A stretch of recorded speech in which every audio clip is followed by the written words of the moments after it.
UP Bihar और झारखंड का सबसे महापर्व है छठ पर्व।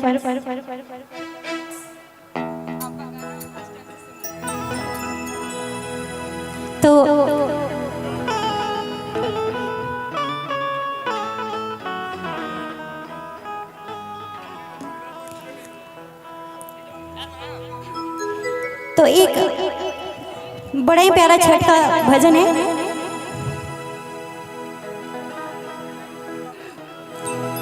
प्रेम से बोली छठी मैया की। छठी मैया की कृपा आप सभी पे बनी रहे।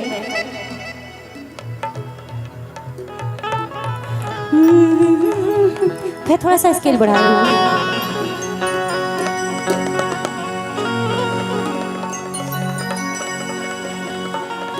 अरे केरवा के पतवा पे नेवता पेठवनी अनेवता करे न स्वीकार जी।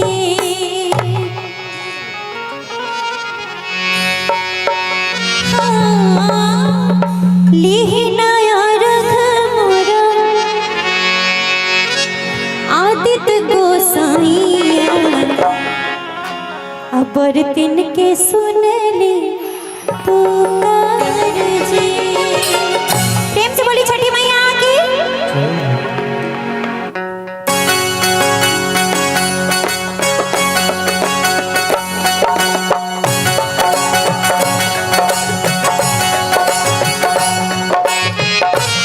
इस भजन में बस मन मन झूमना है और छठी माँ को याद करना है।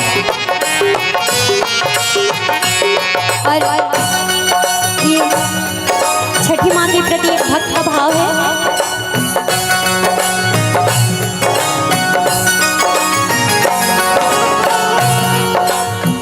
केरवा के पतवा पे नेवता पेठवनी नेवता करे न स्वीकार जी।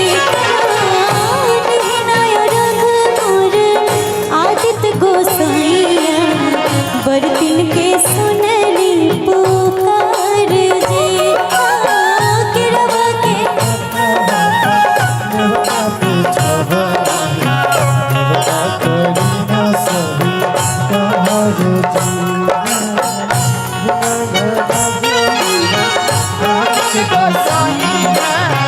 बरतिन के सुनली पुकार जी।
बरतिन के सुनली पुकार जी।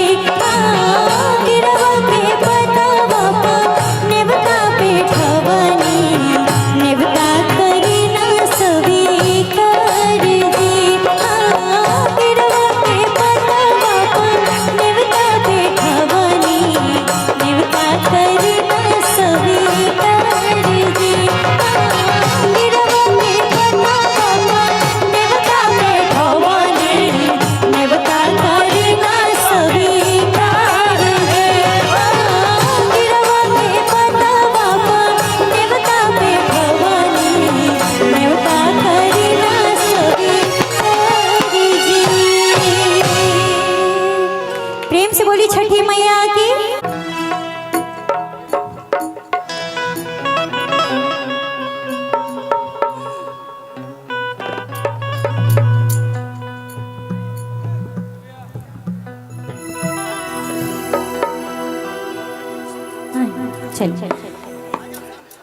मन मेरा मंदिर, शिव मेरी पूजा। मन मेरा मंदिर, शिव मेरी पूजा। शिव से बड़ा नहीं कोई दूजा। बोल सत्यम शिवम, बोल